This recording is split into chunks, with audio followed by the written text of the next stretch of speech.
Rajya Sabha TV का ये बेहद ख़ास प्रोग्राम है गुफ्तगू, और गुफ्तगू में आज हैं हमारे साथ जाने माने पेंटर, फोटोग्राफर और एक्टर सुरेंद्र राजन।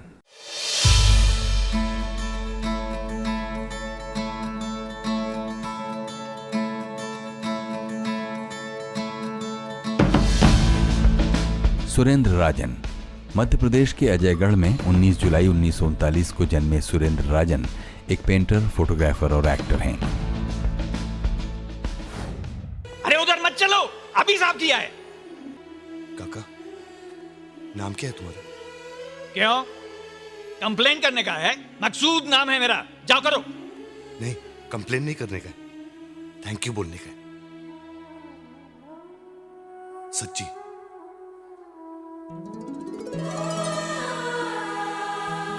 तुम बहुत मस्त काम करते हैं मकसूद भाई। पेशेंट लोग जब ठीक होता है ना तो सब डॉक्टर को थैंक यू बोलता है। तुम साला सबका कचरा पट्टी उठाता है, तुमको कोई थैंक यू नहीं बोलता। मेरे को तुमको थैंक यू बोलने का मकसूद भाई। थैंक यू मकसूद भाई।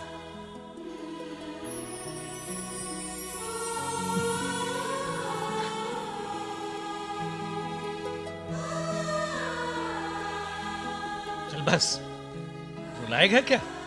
काम करने दे, जा।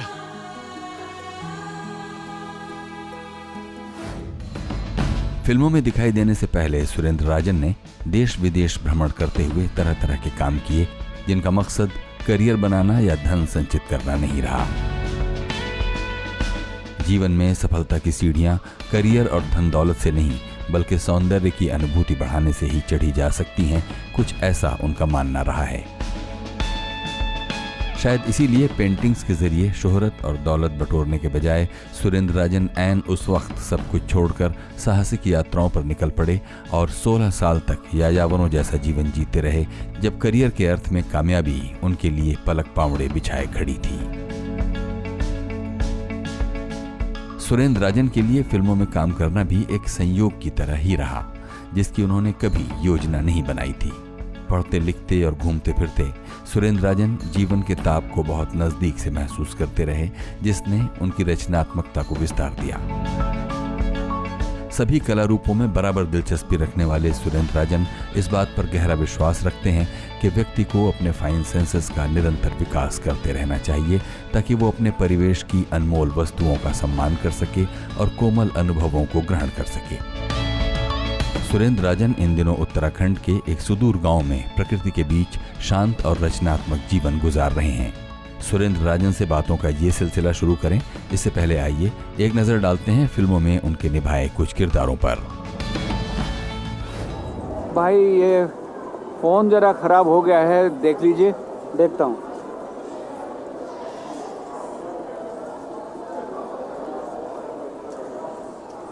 ये तो ठीक है।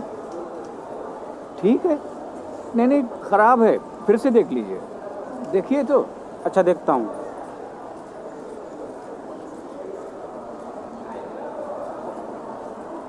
दादाजी ये बिल्कुल ठीक है, कोई खराबी नहीं इसमें। फोन में कोई खराबी नहीं है। नहीं, फोन बिल्कुल ठीक है।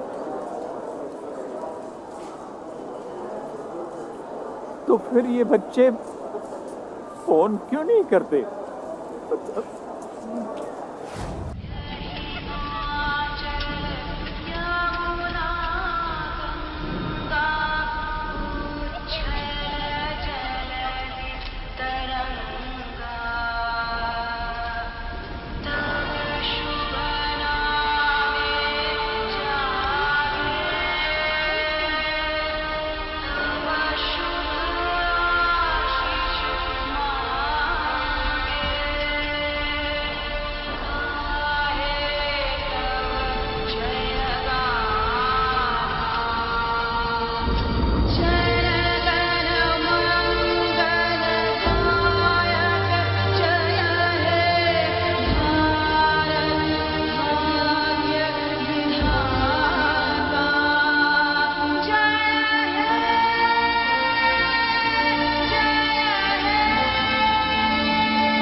बहुत बहुत स्वागत है सुरेंद्र जी। हमको बताइए कि आप कभी घर से भागे? हाँ, क्यों और कब? बहुत छोटा था, शायद 12-13 साल की उम्र रही होगी मेरी, 13 साल के आसपास ही था। तो मुझे जो बहुत सारे प्रतिबंध लगाए जाते थे मेरे पिता की तरफ से या घर वालों की तरफ से, वो मुझे अजीब लगता था। जैसे मैं चिड़ियों के घोंसले देखना चाहता था, पहाड़ों पर जा कर के, जंगल साथ में लगा हुआ था, हमारे घर के साथ से पहाड़ थे, तो वहाँ पे जंगल में घूमना मुझे बहुत पसंद था। तो वहाँ पे तरह तरह के जीव देखना, कभी कोई पाइथन अजगर दिखाई दे गया तो उसको बड़ी देर तक ऑब्जर्व करना, या चिड़ियों का देखना, कहाँ घोंसले लगे, किस पेड़ में लगे, वो देखना। तो इसमें कई बार भूल जाता था मैं कि घर पहुंचना है, टाइम से पहुंचना है, नहीं पहुंच पाते थे तो उस पर डांट पड़ती थी। फिर मुझे जैसे कहीं पर गाना बजाना हो रहा है, वहाँ के फोक डांसेस होते थे, किसी की शादी ब्याह हो रहा, तो वो उसमें मुझे बहुत आनंद आता था। तो मैं भूल जाता था, उसमें मगन हो जाता था इतना। तो फिर मुझे इस पर भी डांट पड़ती थी, तो हर बात पे मेरी डांट पड़ती थी। तो वो बढ़ती गई, तो उससे तंग आ गया था। और कई बार मुझे मेरी पिटाई या डांट, मुझे लगता था मेरा कोई कसूर नहीं है फिर भी हो रहा है। तो एक जब मुझे मेरे हिसाब से उस उम्र में जब हद हो गई, तो फिर मेरे वहाँ तब मैं घर से भाग लिया था। और फिर मेरे ताऊ जी थे, दूसरे शहर में रहते थे, वहाँ उनके पास चला गया था भाग करके। कितनी उम्र में ये हुआ होगा? और मेरे ख्याल से 14 साल की रहा होगा मैं। और जैसा कि आप कह रहे हैं कि घर में बहुत प्रतिबंध जो थे, किस तरह का आपका घर रहा? हम जानते हैं कि आप 7 भाई बहनों में सबसे बड़े हैं जी। तो आपके पिता क्या करते रहे और आपका बचपन कहाँ गुजरा? बचपन मेरा अजयगढ़ मध्य प्रदेश में है, पन्ना डिस्ट्रिक्ट में। जो खजुराहो ज़्यादा मशहूर जगह है, वहाँ से करीब 70 किलोमीटर दूर है। तो बचपन मेरा वहीं पे रहा। उस समय मैं 39 में पैदा हुआ था, तो उसमें राजे महाराजे हुआ करते थे, फ्यूडल माहौल था पूरा, सामंती। अंग्रेज़ भी आते थे तो हम देखने जाते थे उनको, जैसे कोई बहुत देखने की चीज़, ज़ाहिर सी बात है, सब लोग गांव के लोग इकट्ठे होते थे, दूर से देखते थे कि वो मैम हैं, वो साहब हैं, इस तरह से। तो वो टाइम, वो वक्त था। पिताजी मेरे हर फन मौला थे। अब जाकर के जब वो नहीं रहे और बहुत देर से जब मेरे समझ में आया, तो अगर वो उतना हिस्सा मैं भूल जाऊं कि मुझे डांट पड़ती थी और वो मुझे बर्दाश्त नहीं होती थी उस उम्र में, तो अब अगर मैं होते तो शायद मैं इनका बहुत आदर करता, क्योंकि वो हरफन मौला थे। और अब मैं पाता हूँ कि वो मेरे पिता से ज़्यादा गुरु थे, जो जिस तरह से चीज़ों को हैंडल करते थे और हर काम बहुत सुघड़ता से करते थे। तो उनका आदर करना मैंने बहुत देर से सीखा, जब करने लग गया और मुझे लगा कि मेरे पिता तो बहुत अच्छी तरह से कर लेते थे, मैं नहीं उतना अच्छी तरीके से कर पाता हूँ। तो उनकी जो डांट थी और बात बात में मुझे टोका जाता था, उससे ज़रूर मैं तंग आ गया था। और बचपन में उतनी बुद्धि नहीं थी, तो एक तरह से रिवोल्ट किया मैंने। लेकिन जैसे जैसे बड़ा होता गया तो पता चला कि असल गुरु तो मेरे कई मामलों में वही हैं, और उनके प्रति बहुत ज़्यादा रिस्पेक्ट हो गया है। तो इस तरह सामाजिक हैसियत की दृष्टि से देखें और अपने पिता की आय के स्रोतों के बारे में नज़र डालें, तो किस तरह का परिवार आपका रहा? ऐसा था कि हमारे काफ़ी ज़मीन जायदाद काफ़ी थी, और उन दिनों गाय भैंस रखना और काफ़ी ज़मीन रखना, ज़मींदार थे मेरे ग्रेट ग्रैंडफादर जो थे, उनके गांव थे 2-3, तो मतलब संपन्न थे बहुत, और किसी तरह की कोई गरीबी हो या किसी तरह की किसी चीज़ की कमी हो, ये सब नहीं था। सब चीज़ें जो चाहते थे वो मिल जाती थी। बस यही था कि बंदिशें तरह तरह की जो थीं कि इन लोगों के साथ, छोटी जात के लोगों के साथ नहीं खेलना है, वो हम तुम्हारे दोस्त वो नहीं होने चाहिए, उनके साथ ये तबला बजाना, ढोलक बजाना ये नहीं करना चाहिए, आप राजपूत हैं, आप इतने छोटे मोटे काम कैसे कर सकते हैं। तो इस तरह की चीज़ें थीं। वरना वैसे सुविधाएं बहुत थीं, और लोगों से हमारे गांव में सबसे ज़्यादा शायद सुविधा संपन्न हम ही लोग थे। और सीधा राजघराने से हमारा बहुत क्लोज संबंध रहे। तो वहाँ से की बहुत सारी किताबें और म्यूज़िक का उनका जो कलेक्शन था वो सुनने का, देखने का, पढ़ने का वो मौका मुझे मिला। फिर उस समय जो महाराजा थे पुण्य प्रताप, जो आखिरी महाराजा थे, तो उनको शायद मेरे वो बंगाल में उनकी पढ़ाई हुई थी, तो बंगाली कल्चर से वो बहुत ज़्यादा प्रभावित थे और वहीं से शायद उन्होंने संगीत और दूसरी चीज़ों में उनकी रुचियाँ ज़्यादा थीं। तो पहनावा भी उनका वही बंगालियों वाला था, उसी तरह की धोती भी पहनते थे। तो उनको जब पता लगा मेरे बारे में कि मुझे म्यूज़िक बहुत पसंद है और चीज़ें क्यूरियस बहुत हूँ, जिज्ञासा बहुत है, हर चीज़ जानना चाहता हूँ, देखना चाहता हूँ, पढ़ना चाहता हूँ, तो वो फिर मुझे उनका एक तरह से लाडला हो गया था मैं। तो वहाँ से मुझे बहुत सारी चीज़ें सीखने को, जानने को मिली। तो इस तरह बचपन जो कि पिता के एक प्रोटेक्शन में गुजर रहा था, वहाँ से लेकर लखनऊ के आर्ट कॉलेज तक पहुँचने के बीच में का सफ़र कैसा है ये बताइए, और ये बताइए कि आपके पिता आपको बनाना क्या चाहते थे? असल में पिता तो अपने काम में मस्त रहते थे, वो सेल्फ सेंटर्ड थे काफ़ी। और तो फिर मैं बीच में जब मुझे तंग आ गया था उनसे, क्योंकि एकदम से एक दिन उनको लगता था कि अरे मैं बाप हूँ तो मुझे अपने बेटे को शिक्षा देना है, तो सारा दिन हो सकता था पूरे दिन शिक्षा ही देते रहे वो, और मैं तंग आ जाता था। मुझे कुछ मेरी प्रैक्टिस हो गई थी मेरे कानों को कि मैं अंदर से काम देखता, उनकी शक्ल देखता रहता था, कान अंदर से बंद हो जाते थे, पता नहीं कौन से मसल्स मेरे काम करने लग गए थे। तो उनको ये भी लगता था कि ये जो है इसके ऊपर कोई असर नहीं होता। तो मैं चला गया था अपने ताऊ जी के पास, जैसे मैंने अभी थोड़ी देर पहले बताया। तो वो उनके पास रह करके फिर मैं एग्रीकल्चर कॉलेज में मैंने पढ़ा। पहले मैंने हाई स्कूल पास किया, फिर एग्रीकल्चर कॉलेज में पढ़ाई की और बीएससी कर रहा था। तभी मुझे उन दिनों एक मैगज़ीन आती थी इलस्ट्रेटेड वीकली, उसमें सररियल पेंटर्स के बारे में था, सल्वाडोर डाली, हेनरी रूसो, इन लोगों के बारे में। और ड्राइंग मेरी शुरू से बचपन से बहुत अच्छी थी, मैं बहुत शौक़ था मुझे ड्राइंग करने का। और कुछ नहीं तो अगर धूल पड़ी रहती थी उसी में लकड़ी लेकर के मैं कुछ ना कुछ बनाता रहता था, पेंसिल से ड्राइंग करता था। ड्राइंग शुरू से करता था और बहुत अच्छी थी मेरी ड्राइंग। फिर मुझे और एक चीज़ जिससे मुझे बहुत फ़र्क पड़ा वो था, जो बचपन से मैं किताबें पढ़ता रहा। जैसे मैंने पढ़ना सीखा, अंग्रेज़ी और हिंदी पढ़ना, वैसे मैंने किताबों को इतनी जिज्ञासा थी कि बड़ी बड़ी कोई सी भी किताब मिल जाए उसको पूरा पढ़ना है। तो हेनरी रूसो की नहीं, रॉबिन्सन क्रूसो की, जैसे बहुत छोटा था तब मैंने पढ़ लिया था पूरा और बार बार पढ़ा उसको, बहुत इंटरेस्टिंग लगता था। तो कहीं ना कहीं वो जो करैक्टर था वो मैं अपने भीतर आत्मसात कर लेता था मैं। उसके बाद एक थी ये डॉन क्विक्सोटो डे ला मांचा, इनकी कहानी पर वो बड़े फ़नी सी थी। तो उस समय मेरी समझ में नहीं आई वो कैसी थी, वो बहुत बड़े होकर के फिर मैंने पढ़ी तो बाद में समझ में आई, लेकिन उस समय इंटरेस्टिंग लगी थी। तो उस समय बहुत सारी किताबें जो भी मिल जाती थी पढ़ता था। तो जैसे प्रेमचंद हैं, इनको मैंने बहुत जल्दी पढ़ लिया था, शायद मैं 8th-9th में थे तब उनकी बहुत खैर, लेकिन आप बता रहे थे इलस्ट्रेटेड वीकली की बात।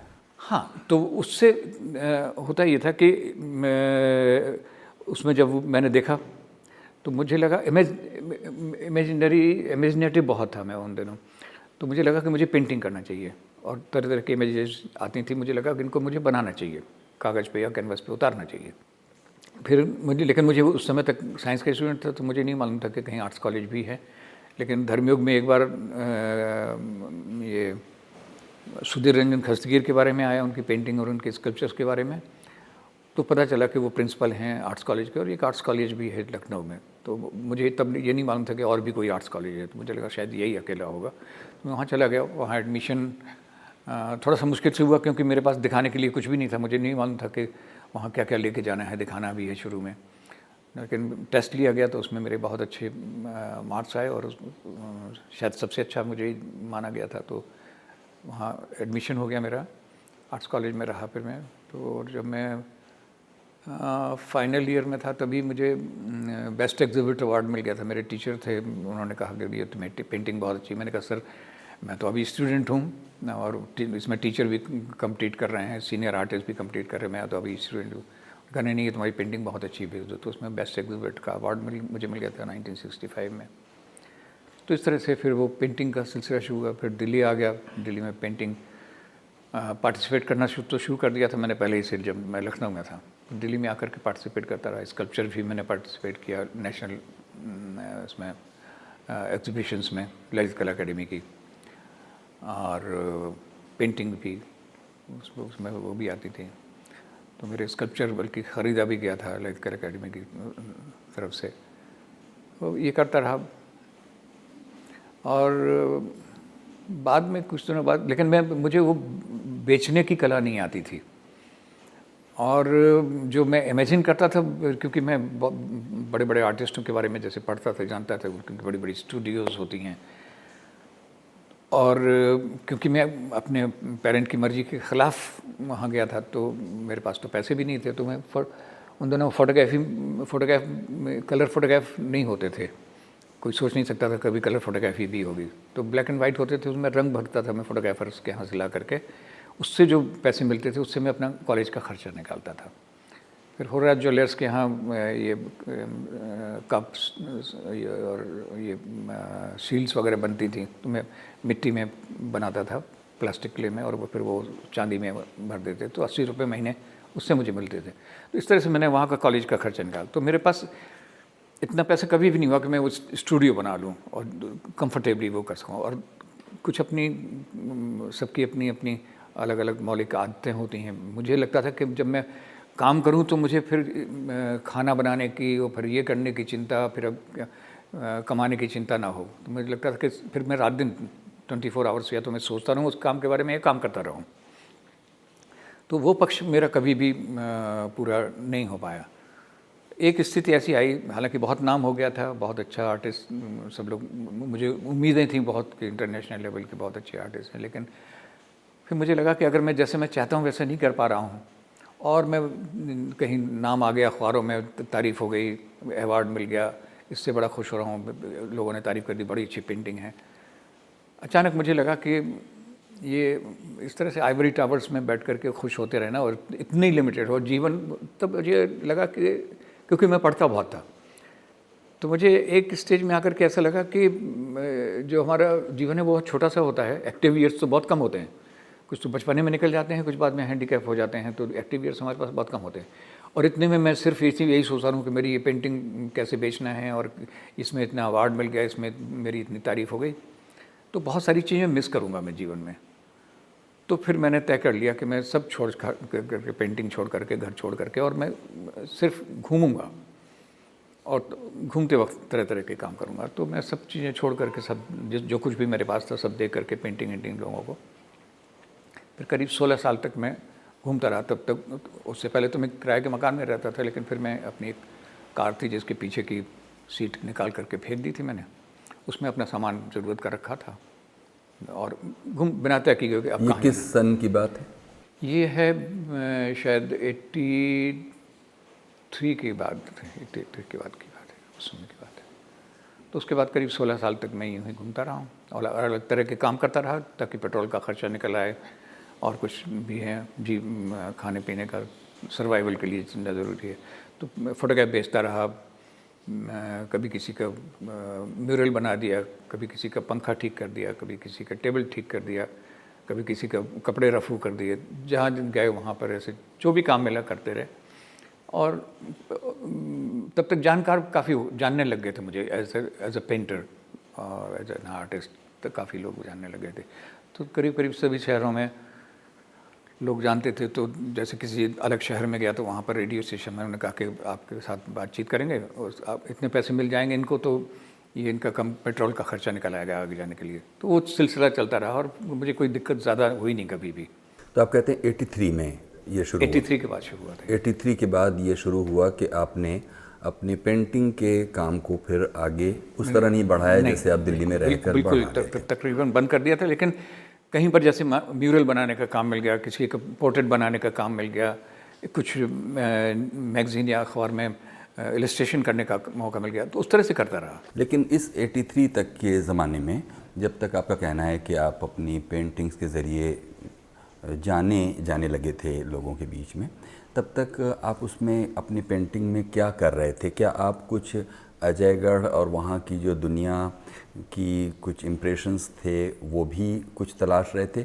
आप अपनी इस पूरे 65 से लेकर 83 तक के अपने पेंटिंग कर्म में क्या कर रहे थे, मतलब क्या तलाश रहे थे?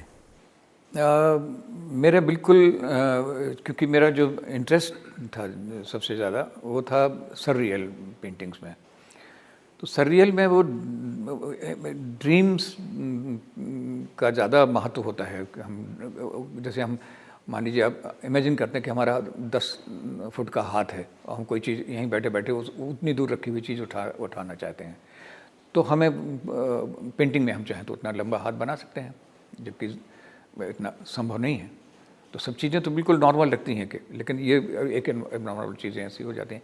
फिर उसके ज़रिए हम बहुत सारी चीज़ें एक्सप्रेस कर सकते हैं, जो कि सोचने के लिए दर्शक को भी, और ये हम भी जिस समय पेंटिंग कर रहे होते हैं तो उस समय हमारे भी वो इमेजिनेशन चल रहा होता है। जैसे हम बैठे तो हैं दिल्ली में और हम सोच रहे हैं अमेरिका के बारे में या किसी दूसरे कंट्री के बारे में, तो इमेजिनेशन में हम कितनी भी दूर तक कुछ भी संभव हो जाता है, सपने में जैसे कुछ भी संभव हो जाता है। तो उस तरह से, लेकिन वो रियल नहीं होता है, इसलिए उसको सररियल कहते हैं। तो उस तरह के काम मेरा ज़्यादा रहा है। तो उसमें अजयगढ़ कहीं पर रिफ्लेक्ट हो ऐसा कुछ भी नहीं था, लेकिन जो इमेजेस बनती थी तो शक्ल सूरत ज़ाहिर है, उसी बात है कि जो हमारे आसपास की होती थी वही होंगी। तब लेकिन अगर देखें भारतीय चित्रकला की परंपरा में भी तो कई पड़ाव हैं और कई प्रवृत्तियां हैं, आपने उनको ना चुनकर, जिसे सररियलिज्म कह रहे हैं आप, आपने उसको ही क्यों चुना? क्योंकि मेरा शुरुआत ही वहीं से हुई कि डे ड्रीमर था मैं, तो बहुत ज़्यादा दिन भर मैं ड्रीम्स ही देखता रहता था तरह तरह के, और वो सिलसिला शायद आज भी ख़त्म नहीं हुआ, अभी भी वैसे ही है। तो वो ड्रीम में जैसी चीज़ें दिखती थी वो बहुत अपील करती थी, और रियल लाइफ में उतनी नहीं थी होती थी। तो मैं ज़्यादातर ड्रीम में ही रहता था, तो इसलिए मुझे वो ज़्यादा अपील करती थी, ज़्यादा वो करना पसंद करता था मैं। उससे आप किस गुत्थी को सुलझाना चाह रहे थे? वो शायद मनोवैज्ञानिक होगी, कोई गुत्थी मनोवैज्ञानिक होगी निश्चित रूप से, जिसका मुझे खुद ज्ञान न था और शायद अभी भी नहीं मैं ठीक से बता पाऊँगा, लेकिन निश्चित रूप से कोई ना कोई मनोवैज्ञानिक कारण तो होते हैं उसके। अच्छा, तो आपका कहना है कि ये जो 16 साल तक जो घुमक्कड़ी आपकी चली, उसमें एक कार का जिक्र आपने किया, वो कार आप तक कैसे पहुंची थी, कैसे आपने हासिल की? वो ऐसा था कि मेरे पास दोस्तों के साथ बैठा हुआ मैं खा पी रहा था, खान पान चल रहा था, इतने में एक मुझे असाइनमेंट मिला था एक बुक के लिए फ़ोटोग्राफी करने का। तो मैं परेशान था कि मैं कैसे करूँगा, काम तो मिल गया इतना बड़ा काम, लेकिन इतनी जगह पर मध्य प्रदेश में अलग अलग जगह पर जा करके फोटोग्राफ करने थे, तो मैं परेशान था। तो मैंने एक दो अपने दोस्तों को अप्रोच किया, जैसे कि वहाँ के राजा का लड़का था हमारे साथ पढ़ता था चंदिया के, कमलेन सिंह, तो वो तैयार हो गया कि हम चलेंगे साथ में, हम अपनी जीप ले लेंगे और साथ में घूमेंगे और फोटोग्राफ करेंगे जगह जगह पर जा करके, पूरे मध्य प्रदेश में घूमना था। तो ये जब बातचीत हो रही थी दोस्तों के बीच में, तो मैंने बताया, मैंने कहा यार अपनी खुद की कार होती तो, मेरे पास मोटरसाइकिल तो थी लेकिन कार नहीं थी, तो लेकिन मेरे पास इतने पैसे भी नहीं हैं। तो सबने कहा कितने पैसे हैं तुम्हारे पास? मैंने कहा मेरे पास जैसे 2-3 हज़ार रुपये होंगे। मैंने कहा यार कार कितने में आएगी, पता करते हैं। तो किसी डॉक्टर की कार थी, वो 40,000 में बेच रहे थे, तो सबने चंदा इकट्ठा की और मुझे वो कार ख़रीद करके दे दी। कौन सी कार थी? फिएट थी। तो उसमें फिर जो रेडिएटर था वो छोटा होता था पहले, तो उसको निकाल करके बड़ा वाला रेडिएटर लगा दिया था, उसको थोड़ा इम्प्रोवाइज़ कर लिया था ताकि वो ज़्यादा दिक्कतें ना हो। और क्योंकि मशीनरी में भी थोड़ा बहुत मेरा इंटरेस्ट था, तो मुझे लगा कि मशीन बहुत सिंपल है, तो अगर कहीं जंगल में कहीं भी हुए घूमते घामते तो बहुत सारी चीज़ें तो मैं ही ठीक कर लूँगा, मुझे मैकेनिक की ज़रूरत नहीं पड़ेगी। और फिर उसके मैकेनिक सब जगह मिल जाते थे, दूसरी कार रखने के बजाय वो ज़्यादा मेरे लिए, ये सब सोच करके मैंने वो फिएट कार ले ली थी किसी डॉक्टर की। लेकिन इस बीच आपने ये बताया नहीं कि इस फोटोग्राफी वाले असाइनमेंट के मिलने से पहले फोटोग्राफी में कैसे आपने कौशल हासिल किया था? फोटोग्राफी, ये सब बहुत सारी चीज़ें धोखे से हुई हैं मेरे जीवन में। तो ये भी हुआ ये था कि वो बचपन में वो तो देखता रहता था, प्लेट कैमरा होते थे, उसमें कांच के पर नेगेटिव बनते थे, और वो क्योंकि वहाँ पे एकमात्र अजयगढ़ में कोई व्यक्ति था जो इस इंजीनियरिंग में और इस सब में माहिर थे, तो वो मेरे पिताजी थे। तो उनको मैंने देखा था करते हुए, कैसे डेवलप करते हैं, फिर ये करते हैं, बचपन में ही देख लिया था। तो बाद में मुझे प्रोसेस तो पता था कि ऐसे फिल्म ऐसे डेवलप करते हैं या प्लेट ऐसे डेवलप करते हैं, प्रिंट ऐसे बनाते हैं, वो तो जानकारी मुझे हो गई थी। लेकिन मेरे पास कैमरा नहीं था। तो मेरे एक दोस्त बाहर जा रहे थे, विदेश जा रहे थे, तो उन्होंने कहा सुरेंद्र वहाँ मैं ले लूँगा बहुत अच्छा कैमरा कोई, तो मेरे पास एक पेंटेक्स है, वो अगर चाहो तुम रख लो। मैंने कहा बिल्कुल। उन्होंने कैमरा दे दिया। तो फिर मैंने सोचा कि इसमें, मुझे तब जानकारी बहुत ज़्यादा फोटोग्राफी की थी नहीं, तो मैंने उससे पूछा एक बड़ा बेवकूफ़ी का सवाल कि इसमें क्या कलर फोटोग्राफी आ जाते? बोले जो फिल्म डालोगे वो आएगी उसमें। तो वो हंसता रहा। तो वो कैमरा नया मिला था, थ्रू द लेंस ने दिखा, TLR जो था। तो अब वो ले करके मैंने एक फिल्म डाली, और उन दिनों एक प्ले चल रहा था यहीं पे पुराने किले में, अच्छा, अंधा युग। तो वो लटका करके मैं चला गया था देखने के लिए, क्योंकि मुझे बहुत शौक था, मुझे थिएटर देखने का, नाटक देखता रहता था। तो उन्होंने देखा मनोहर सिंह ने कि मैंने कैमरा लटका हुआ, बोले अरे इसके फोटोग्राफ कोई भी नहीं हुए हैं, राजन जी आप कुछ फोटोग्राफ कर दीजिए तो ये प्रेस में देने के लिए काम आएंगे। अब मैं परेशान कि मुझे तो इतनी अच्छी फोटोग्राफी आती नहीं है, लेकिन उन्होंने कहा है तो अब कर। तो मैंने सोचा बहाना बना देता हूँ। तो मैंने कहा कि भाई मुझे फिल्म मेरे पास नहीं है, को कैमरे में 1-2 शायद बचे होंगे, तो किसी को भेज करके उन्होंने फिल्म मंगवा दी। तो मुझे खींचना ही पड़ा फोटोग्राफ। तो खींच तो लिया मैंने, और उसमें एक्सपोजर मीटर वगैरह थे, वो एक्सपोजर मीटर के हिसाब से तो उसमें लाइट थी ही नहीं। तो मैंने कहा कि चलो बाद में कह दूंगा कि भाई ख़राब हो गया, मुझसे नहीं हुए क्या, तो लेकिन खींचते गया। तो मैंने बहुत सारे फोटोग्राफ खींचे उसके, और फिर जा कर के जहाँ से प्रिंट बनवाता था मैं उसके पास गया। मैंने कही इस तरह से हुआ, और एक्सपोजर में तो बहुत कम आ रहा था, तो मैंने लेकिन 30 एक्सपोजर पर ही खींच दिए जो भी हैं। बोले कोई बात नहीं, आप डरिए मत, इसको हम बूस्ट कर लेंगे। उन्होंने वो क्या होता है, उनका फिल्म को हम थोड़ा देर तक डेवलप करेंगे, तो जो अंडर एक्सपोज भी है वो आ जाएंगे। तो उन्होंने वो किया, तो कुछ फोटोग्राफ बहुत अच्छे आ गए, और बड़ी तारीफ़ हुई कि इतने अच्छे फोटोग्राफ। तो फिर उन्होंने कहा और दूसरा कोई प्ले हुआ, तो उन्होंने कहा इसके भी कर दीजिए। तो वहाँ पे मैंने देखा कि जो फोटोग्राफ लगे हुए थे, स्टिल्स लगे हुए थे, वो बहुत अच्छे, बिल्कुल शार्प, और वो थे। और मेरे कहीं ब्लर थे, हाथ ऐसे हो गया तो वो ऐसे ब्लर है, वो कहीं एक तो फोकस में है, दूसरा नहीं है, इस तरह से था। तो मैंने पूछा किसी से कि किसने खींचे यार। मैंने सोचा उनसे कहूँगा कि वो आप उस्ताद बन जाओ हमारे, हमें कुछ सिखा देना। तो उन्होंने कहा मेहता साहब हैं, उनके खींचे हुए हैं। अब मैं सोच रहा कि मेहता साहब कब मिलेंगे, कहाँ मिलेंगे, तो उनसे मैं पूछूंगा कि इतने अच्छे फोटोग्राफ कैसे आपने किए हैं, मैं भी वैसे ही करूँगा। तो लेकिन उस बीच में मैंने 2-3 बार फोटोग्राफ करने पड़े मुझे, और कर भी दिए। तो वो भी लगे हुए थे, एक तरफ उनके लगे हुए थे, एक तरफ मेरे लगे हुए थे। तो मुझे बड़ा अफसोस होता था कि कहाँ इतने अच्छे साफ सुथरे बिल्कुल फोकस में और बिल्कुल वो हैं, और मेरे ब्लर हैं, कहीं कुछ है कहीं कुछ है। एक बार वो एक सज्जन बड़े गौर से देख रहे थे वो फोटोग्राफ्स, मेरे भी देख रहे थे।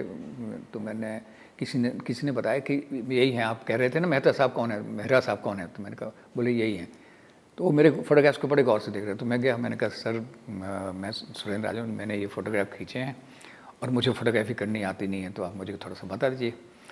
तो उन्होंने कहा कि मैं यही तो सोच रहा हूँ कि आपने इतने अच्छे फ़ोटोग्राफ कैसे किए। मैंने कहा अच्छे कहाँ, आप अच्छे फ़ोटोग्राफ तो आपके हैं। बोले वो सब हमने उनको फ्रीज़ करा के फ़ोटोग्राफ किए हैं, उनको खड़ा करके ऐसे करे हो जाओ, तो वैसे ही मैंने कर दिए।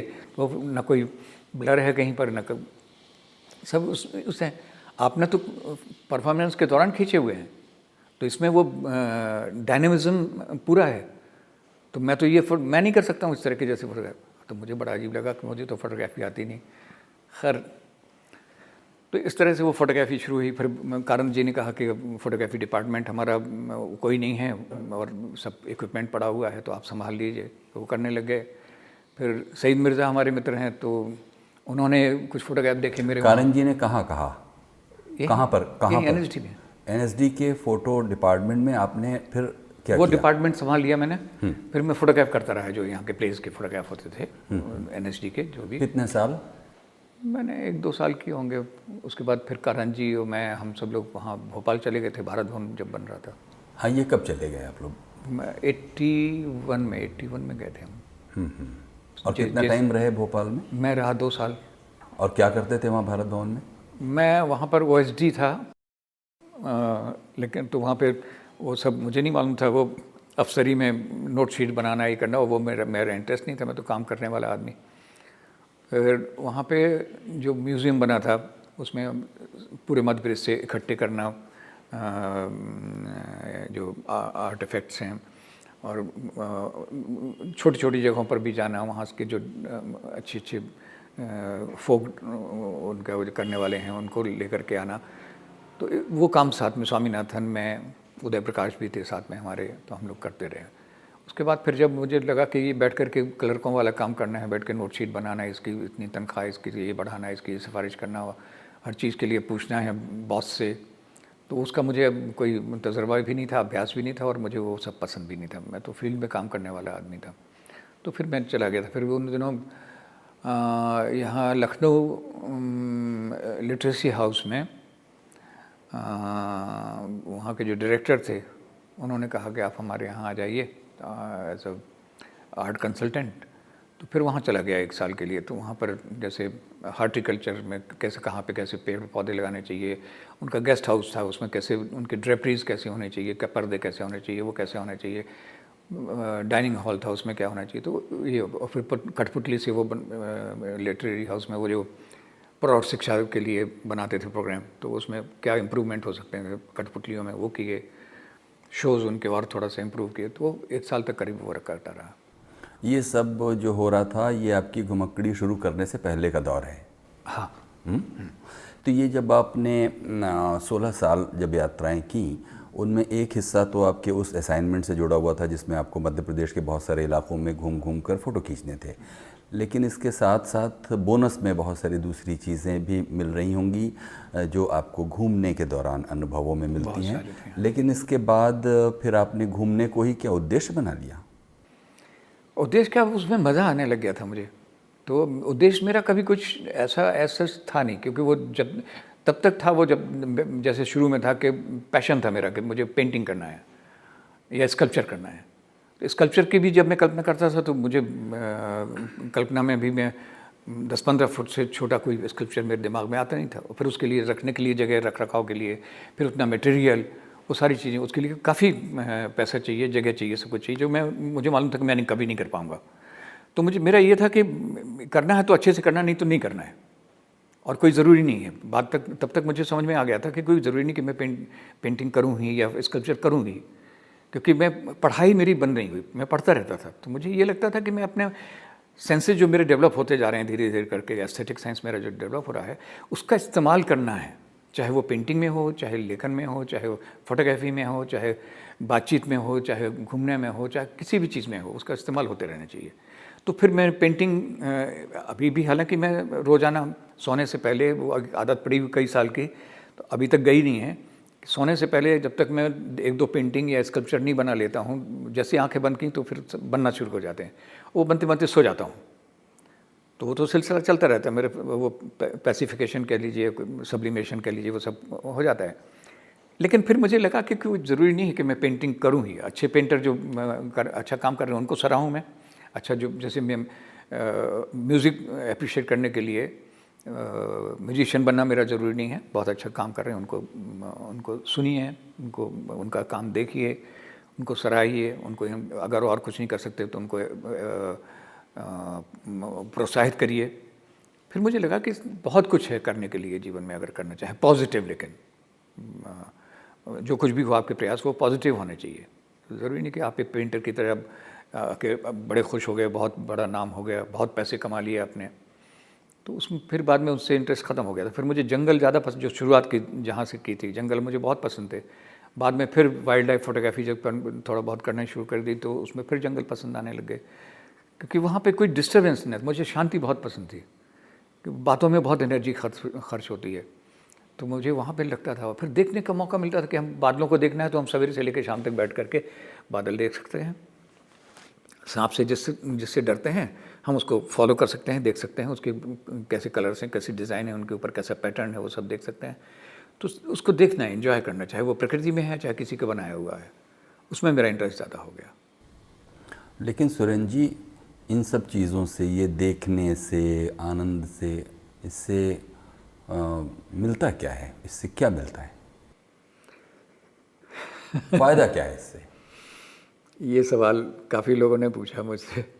जैसे मैं ट्रैकिंग करता था, तो मैं अपनी ट्रैकिंग करने के बाद आता था तो पता था कि वहाँ पे इतना हुआ, जान जाते जाते गई, बची, और वहाँ पे पैर फिसल गया था मैं नीचे, शायद नदी में सैकड़ों फुट नीचे चला जाता, उससे बच गए। फिर वहाँ पे स्नो स्टॉर्म आ सकता था, वहाँ पे ये बर्फ़ पड़ी हुई थी, इतनी ठंड थी, सब पता था सर ट्रैकिंग के कैसे। तो कहते फिर वहाँ से लाए क्या तुम, और क्या तुम्हें फ़ायदा क्या हुआ? फिर जब इतना जान का इतना जोखिम था, इतना वो था, तो वहाँ गए क्यों थे?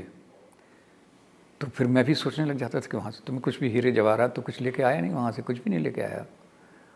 और कोई ये कहें कि आनंद, बहुत आनंद आया, मज़ा आया, तो वैसा भी नहीं था। आनंद आया हो कि कष्ट बहुत थे, बहुत बीमार पड़ गए, खाना पका नहीं सकते थे, वो जल्दी उबलने लग जाता था, बहुत हाइट्स पे, सारे कष्ट ही कष्ट थे। तो फिर तब मैंने सोचा, ये जैसा आपने अभी सवाल किया, ये सवाल उस समय मुझसे किया गया था, तो मुझे लगा कि एक थ्रिल जो होती है उसको हम एंजॉय करते हैं, और वो शायद वो धीरे धीरे करके वो मेरा हिस्सा बन गई जीवन का, वो थ्रिल, कि ऐसे काम करना जो कि लोगों को बहुत मुश्किल लग रहे हैं या असंभव लग रहे हैं, वो काम करने में मज़ा आना है। जो सब लोग आसानी से कर लेते हैं, वो क्या करना, भले ही मैं फेल हो, ना कर पाऊँ मैं, लेकिन मैं उसकी कोशिश ज़रूर करूँगा। तो उसमें एक थ्रिल होती है, उसमें आप कामयाब होते हैं तो भी थ्रिल है, और नाकामयाब होते हैं तब भी उसके प्रोसेस से होकर गुजरते हैं, वो भी है, आपके तजुर्बे में शामिल हो जाता है वो सब। तो शायद उस थ्रिल के लिए मैं करता था जो भी करता था, और बाद में उसी को एंजॉय करने लग गया मैं उसको, और अभी भी शायद वो सिलसिला चल रहा है, अभी भी उस थ्रिल को एंजॉय करता हूँ मैं। वो कौन सी ऐसी चीज़ें होती होंगी जो आज भी आपको आश्चर्य में डालती होंगी कि वो उसका रहस्य क्या है, उसको समझें? ये मतलब जिज्ञासा उसी तरह जैसी कि कभी 10-12 साल की उम्र में थी, वैसे ही अभी भी इतनी उम्र के बाद, इतने अनुभव के बाद भी कुछ चीज़ों को लेकर लगता है कि ये कैसे होता होगा, ये क्या रहस्य है किसी चीज़ का? हाँ है ये जैसे है कि क्योंकि नेचर के साथ मैं बचपन से जुड़ा रहा हूँ, जंगल के साथ, नेचर के साथ, और चाहे वो रॉक्स में डिज़ाइन कोई बनी हुई है, या कोई रॉक तोड़ी गई, ब्लास्ट की गई और उसमें बीच में कुछ निकला, तो वो है। तो वो देख करके मैं पीछे की चीज़ें, उसके पीछे कैसे बने हो, कितने हज़ार साल पहले ये उसमें दबे रहे होंगे जब ये वो बनता है, जैसे एक लकड़ी है, एक मछली है जो बहुत फॉसिल बनता है, वो देखता हूँ। तो उसके फिर मैं उसमें चला जाता हूँ, भूतकाल में चला जाता हूँ, पास्ट में चले जाता हूँ, हज़ारों साल पहले, सैकड़ों साल पहले कैसा रहा होगा, क्या करते हैं। तो इमेजिनेशन में मैं उस समय में रहने लग जाता हूँ। तो अभी भी जिज्ञासा होती है मुझे, इसीलिए मैं जंगल में ज़्यादा रहता हूँ, या जहाँ पे लोग वाग ना हो, प्रकृति के बीच में ज़्यादा रहता हूँ। तो वहाँ पर दिन भर में कुछ ना कुछ होता रहता है, इतनी जल्दी जल्दी चेंजेस होते हैं। एक तो वक्त का बदलना, और उसके साथ साथ वही चीज़ें हैं हमारे पास जो देख रहे हैं अभी, और अभी लाइट चेंज हुई और वो उसका मीनिंग बदल जाता है सामने वाली चीज़ का, उसके शेडोज़ जो हैं वो अलग हो जाते हैं, वो अलग हो जाते हैं, फिर एकदम से शाम हो जाती है, फिर अलग। तो वो जो चेंजेस होते हैं हर वक्त प्रकृति में, सब जगह जो चेंजेस होते रहते हैं, वो मुझे बहुत अपील करते हैं। या जैसे क्लाउड्स हैं, मुझे सबसे ज़्यादा क्लाउड्स अपील करते हैं, क्योंकि उसमें वो अपने आप को रिपीट कभी भी नहीं करते हैं, लेकिन उनमें एक गति भी होती है, उनके कलर भी चेंज हो रहे होते हैं, शेप बदल रहे होते हैं, एक दूसरे के साथ उनका रिलेशन भी बदल रहा होता है। तो एक बहुत ही डायनेमिक चीज़ है। तो उसमें मैं बिल्कुल खो जाता हूँ, मुझे लगता है कि मैं उन बादलों का एक हिस्सा हूँ। मैं भूल जाता हूँ कि मैं इंसान हूँ, या मैं बैठा हुआ हूँ, सवेरे से बैठा हुआ हूँ और कितने घंटे बैठा हुआ हूँ। तो वो मुझे, और जैसे जंगली जानवरों को देखता हूँ, नई नई बर्ड्स दिखाई देती हैं, चिड़ियाँ दिखाई देती हैं, कोई छोटा सा कीड़ा दिखाई देता है, तो उसको ऑब्जर्व करता रहूँगा, उसको फॉलो करता हूँ, कैसे चलते हैं, कैसे करते हैं, कैसे करते होंगे। एक स्नेल है, तो वो स्नेल कैसे धीरे धीरे चलती है और क्या करती है और कहाँ जाती है, तो उसको फॉलो करूँगा, उसको कई बार ला करके रखूँगा, तो उसके फोटोग्राफ भी करूँगा। तो ये जिज्ञासा अभी भी मेरी उतनी बनी हुई है जितनी बचपन में थी। बातों के इस सिलसिले को और आगे बढ़ाएंगे, लेकिन इससे पहले हम इस प्रकरण को ख़त्म कर लें कि ये जो घुमक्कड़ी का दौर कहीं पर जाकर कोई एक ऐसे मोड़ पर पहुंचा होगा जब आप एक्टिंग में आए, ये बताइए। एक्टिंग भी जैसे फोटोग्राफी धोखे से शुरू हो गई थी, इसी तरह से एक्टिंग भी शुरू हो गई। मैं एक फिल्म में आर्ट डायरेक्शन का काम कर रहा था, तो वो उन्हीं दिनों जब घुमक्कड़ था तब की बात बता रहा हूँ मैं। तो कोई भी काम मिल जाता था तो मुझे थोड़े से पैसे चाहिए होते थे। तो विजय दांदे था, हमारे अच्छे मित्र थे, परिचय थे, तो उन्होंने कहा कि भाई एक फ़िल्म बन रही है मेरी कहानी के ऊपर, परिणति, और उसमें आर्ट डायरेक्शन की ज़रूरत है, आर्ट डायरेक्टर की ज़रूरत है, तो तुम करोगे सुरेंद्र? मैंने कहा हाँ बिल्कुल करेंगे, मुझे तो ज़रूरत ही थी। तो आर्ट डायरेक्शन कर रहा था, तो एक स्टेज ऐसी आई उस कहानी में जहाँ पे एक भोपा की ज़रूरत थी, जो राउंड हत्ता बजाता हुआ अपने घूमता रहता है, सिंगर है, स्ट्रीट सिंगर जो होते हैं, और अकेला रहता है। तो एक दो तरह का एक कंपैरिजन जैसा था कि एक तो वो है जो लालच में लगे हुए हैं कि इतना गहना मिल जाए, इतना और पैसा मिल जाए, और उस चक्कर में अपने बेटे का ही मर्डर कर देते हैं। और दूसरा अकेला ये है जो अपना अकेला रहता है और एक झोपड़ी में, और अपने लोगों के यहाँ गाता है, बजाता है, इनकी खबर उनको देता है, उनकी खबर उनको देता है, और उससे जो मिल जाता है उसे खाता पीता है, उसका उस बच्चे के साथ स्नेह हो जाता है। तो ये कैरेक्टर था छोटा सा। तो उसके लिए उन्होंने कई लोगों को देखा और उनको शायद पसंद नहीं आ रहा था, तो उन्होंने सुरेखा सीकरी उसमें रोल कर रही थी, तो उनसे कहा कि कोई बताओ। उन्होंने कहा इतने लोगों को तो देखा है। बोले नहीं, वो चेहरे में वो बात नहीं है जो चाहिए उसमें, जो एक इस संसार में रहते हुए भी एक वो हो, डिटैच्ड किस्म का वो एक्सप्रेशन हो चेहरे पे। तो इतने देखे तो बोले वो नहीं, वो बात है नहीं, वो किसी में नहीं है, तुम बताओ कोई हो ऐसा कोई। तुमने कहा कैसा चाहिए तुम्हें? बोले जैसे अपने ये आर्ट डायरेक्टर हैं मिस्टर राजन, ऐसा चाहिए मैं कोई आर्टिस्ट अगर आप चाहते। मैंने कहा ऐसा तो मेरी समझ में नहीं आता, इनसे क्यों नहीं करवा लेते?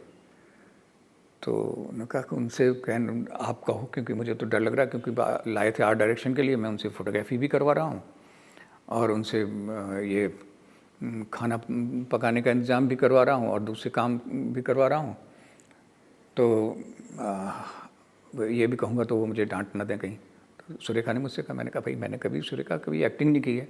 हाँ, मेकअप मैन चला गया था, बीमार पड़ गया था, तो मेकअप करना था और मेकअप का सामान नहीं था, तो उन्होंने कहा मेकअप हमारा कर दिया करते थे NSD में कभी कभी, तो मेकअप का काम वो भी मुझे सौंप दिया गया था। तो इतने सारे, तो बोले मैं उनसे कहने मेरी हिम्मत नहीं है, आप ही कहो सुरेखा। तो उन्होंने कहा, मैंने कहा मैंने ये प्रकाश झा फिल्म बना रहे, प्रकाश झा फिल्म बना रहे। तो सुरेखा ने कहा कि मुझसे कहा, मैंने कहा भाई मुझे तो एक्टिंग मुझे नहीं आती, ना मैंने कभी की है। तो बस जोसलकर थे और सुरेखा थी, ये दोनों अच्छे मित्र थे, आनंद देसाई भी थे। तो बाद में जब उसका वक्त बिल्कुल नज़दीक आ गया तो प्रकाश ने मुझसे कहा कि आप वो कर लेंगे वो रोल, और ऐसा है ऐसा है। मैंने कहा भाई मैंने कभी एक्टिंग की नहीं, मुझे नहीं आती करनी। उन्होंने वो हमारे पर छोड़ दीजिए। मैंने कहा नहीं, फिर भी मैं डायलॉग अलग बैठ करके बोल सकता हूँ जो भी कहो, और बाकी एक्टिंग अलग कर सकता हूँ, दोनों एक साथ नहीं कर सकता हूँ कि एक्टिंग भी करूँगा साथ में डायलॉग भी बोलूँ, वो दोनों दो अलग अलग चीज़ें हैं।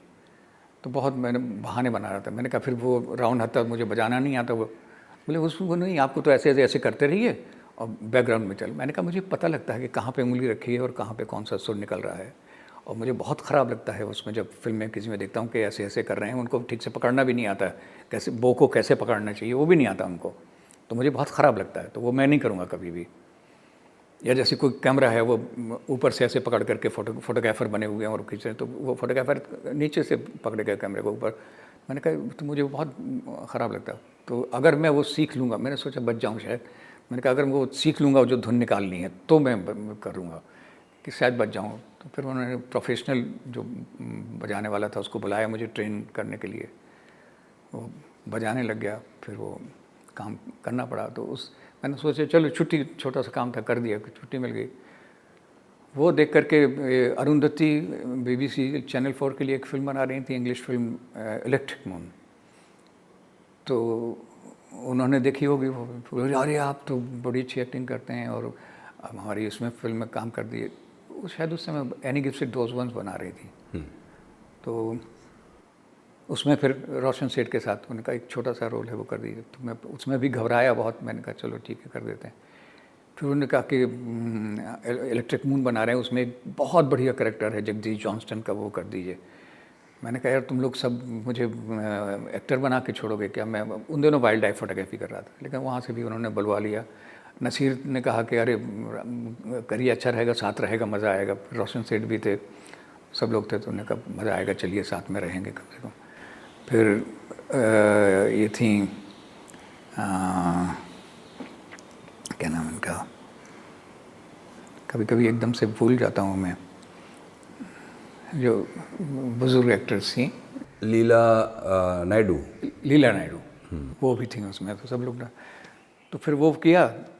उसके बाद उसने पीछे पड़ गई अरुंधति के, अरे राजन जी वो अब दाढ़ी कटवा लीजिए। मैंने कहा मैं दाढ़ी तो नहीं कटवाऊंगा, मैंने 27-28 साल से नहीं काटी है। बोले नहीं, वो फिर वो गाएगी, लेकिन वो मसल्स, आपके एक्सप्रेशन जो है वो मसल्स दिखाई देंगे तो ज़्यादा अच्छे क्लियर होंगे। तो उसने कन्विंस करके मेरी दाढ़ी कटवा दी। तो जो मेकअप मैन था ब्रिटिश, तो जैसे ही उसने दाढ़ी काटी मेरी, उसके बाद बोला सुरेंद्र आई यू लुक एब्सोल्युटली लाइक गैंडी। तो मैंने जब शक्ल देखी तो मैं घबरा गया कि मुझे दिखाई देना चाहिए, कौन दिखाई दे रहा है। तो बाहर आए तो अरुंधति भी नहीं पहचान पाई मुझे। तो फिर खैर, तो वो गांधी, पता लगा कि दाढ़ी काटने के बाद थोड़ा बहुत गांधी लगते हैं। फिर साहब वो यहीं से पास आउट थे वामन केंद्रे, जो आजकल डायरेक्टर हैं एनएसटी के। वो शिवदास घोड़के, ये लोग स्टूडेंट थे यहाँ के एनएसटी के, जानते थे। फिर ये वापस चले गए बम्बई। वहाँ पर इनको एक काम मिल गया, वामन केंद्रे को लाइव शो था, उसको डायरेक्ट करना था। आज़ादी की 50वीं वर्षगांठ पर एक लाइव शो होना था अगस्त क्रांति मैदान में। एक गुजराल थे उन दिनों प्राइम मिनिस्टर, वो भी वहाँ पर गए हुए थे। उनको गांधी की तलाश थी।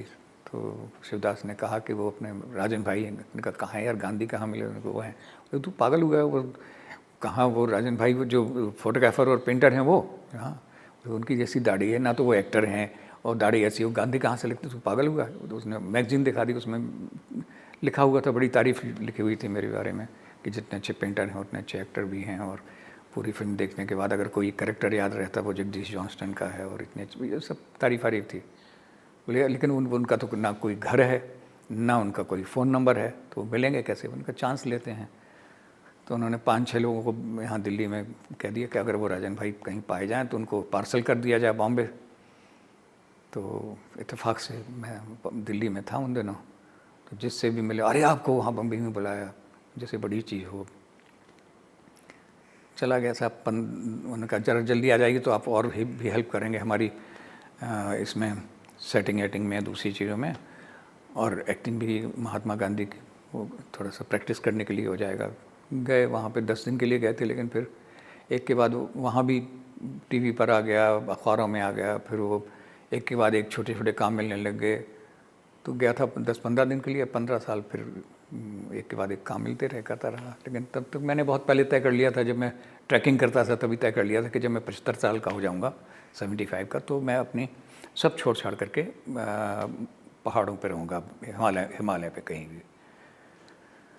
तो जैसे 75 का हुआ मैं, तो अपना सामान वामान पैक किया और फिर पहाड़ों पे चला गया, तो वहीं रहता हूँ। तो ये जो फिल्मों में 15 साल का जो अरसा गुजरा, फिल्मों की दुनिया को आपने कैसा पाया? मेरा कोई फिल्मों की दुनिया से ज़्यादा संबंध नहीं रहा, क्योंकि मैं सिर्फ एक जीविका के लिए काम करता रहा। कि जैसे और दूसरे काम करके, जैसे बढ़ई अपना कारपेंटर है तो उसको फर्नीचर बनाता है, वो अपने खुद इस्तेमाल नहीं करता है। मोची है, जूते चप्पल ठीक करता है, तो उसको खुद नहीं पहनता है। ऐसे ना उनके बारे में जो जिनकी सिलाई कर दी, कील ठोक दी, उनके बारे में सोचता नहीं, फिर दूसरे हो जाते हैं। तो मेरे लिए सिर्फ एक मजदूरी थी वो फिल्मों में काम करना, कि उससे मुझे पैसे मिल जाते थे और मुझे किसी से मांगना नहीं पड़ता था, अपना मेरा जीविका चलती थी।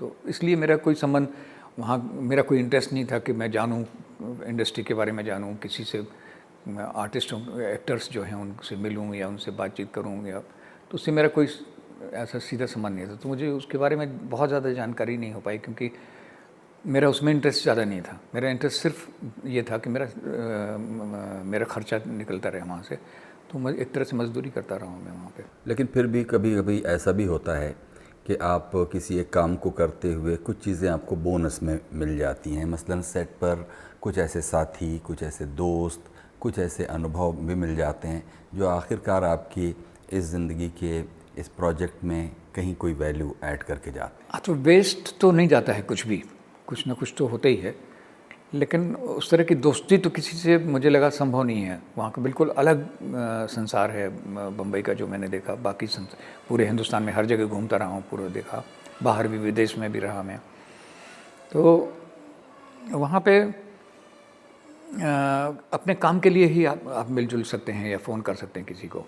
व्यक्तिगत उस पर दोस्ती जैसी कोई चीज़ नहीं होती है। तो सब बहुत प्रोफेशनल हैं, तो अपना काम किया, उसके बाद फिर जब तक काम है तब तक तो आप के बड़े अच्छे मित्र हैं, और ये भी सब। काम ख़त्म होगा उसके बाद कुछ दिन बाद मिलेंगे तो हो सकता है आपको पहचाने ही नहीं वो। तो बहुत फास्ट लाइफ है, बहुत इस तरह से। तो ये चीज़ मेरी समझ में जल्दी आ गई थी। तो जो व्यक्तिगत संबंध जो होते थे, जो मज़ेदार बात यह है कि जो यहाँ से दिल्ली से गए थे लोग, जो मेरे बड़े अच्छे दोस्त थे और वहाँ सेटल हो गए, वो भी वहाँ जा कर के उसी जीवन में रस बस गए। तो उनके साथ भी लगता था कि फ़ोन करेंगे तो ये ना पूछें सबसे पहले कि क्या काम है, किस लिए फ़ोन किया है। तो जैसे मैं किसी को कि मुझे उनसे बात करनी है तो कहते हैं कि रिगार्डिंग व्हाट, सबसे पहले पूछा जाता है रिगार्डिंग व्हाट। तो उस तरह के सवालों का मैं आदी नहीं था। तो मुझे भी लगा कि क्या ज़रूरत है, तो अपना काम किया और चलाया। लेकिन सीखने को मिलता है। जैसे शुरू में जो घबराहट थी मेरी, वो घबराहट ख़त्म हुई कि ठीक है कर रहे हैं, नहीं बनेगा तो डायरेक्टर कहेगा, हमें बताएगा कि दोबारा कर लो भाई, तो कर लेंगे। कुछ चीज़ें और सीखी कि यहाँ पे लोग वक्त पैसे कई बार काम करा लेते हैं, उसके बाद फिर आप पैसे के लिए उनके पास चक्कर लगाते रहिए। ऐसा भी करते हैं बहुत सारे लोग, और बड़े नामी लोग भी करते हैं। जैसे उनके नाम पता नहीं लेना चाहिए मुझे या नहीं लेना चाहिए, छोड़ दीजिए वो ज़्यादा अच्छा है। तो उससे फिर विरक्ति भी होती है ज़बरदस्त। क्या है इसे कि हमने काम किया, बिल्कुल मन लगा के किया, और तारीफ़ भी कर रहे हैं आप, बहुत अच्छा काम, और जब पैसों की बात आती है तो आप दे नहीं रहे हैं। तो लेकिन ये करते करते समय आ गया, मेरा 75 साल का हो गया, तो मैं फिर बिल्कुल सब भूल गया कि मैंने जीवन में क्या किया क्या नहीं किया, एक्टिंग की, पेंटिंग की, नहीं की, सब भूल भाल करके फिर मेरा पूरा रम गया नेचर के बीच में। तो मैं वहीं रहता हूँ, अब नेचर को देखता रहता हूँ, कभी कभी कुछ लिख लेता हूँ वहाँ पे जब मन किया। म्यूज़िक का अच्छा कलेक्शन मेरे पास रखा हुआ है, जैसे मुझे जैज़ पसंद है, ध्रुपद पसंद है, फोक पसंद है जगह जगह का। तो उस तरह का कलेक्शन मेरे पास है, तो वो सुनता रहता हूँ।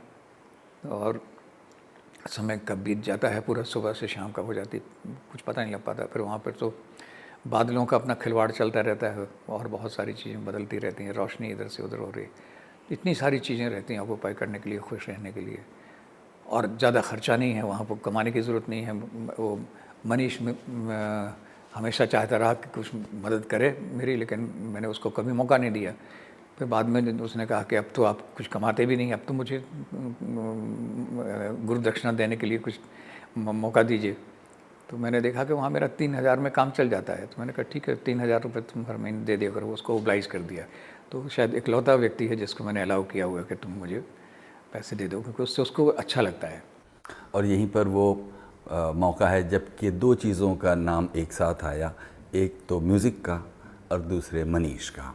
और हमारे देखने वाले जानते हैं कि मनीष स्वरूप जो ख़ुद न्यूज़ एजेंसी AP के बड़े जाने माने फ़ोटोग्राफ़र हैं, वो सुरेंद्र जी के शिष्य हैं। लेकिन सुरेंद्र जी जब मनीष जी की माँ आपके पास लेकर आई उनको कि बेटा है इसको कुछ सिखा दो, तो आपका कहना था, जो आपने मुझे थोड़ा पहले ये बात बताई, कि आपने उसको फ़ोटोग्राफ़ी के ट्रिक बताने के या उसके गुर बताने के बजाय आपने कहा कि ये म्यूज़िक सीडीज़ हैं, इसको सुनो।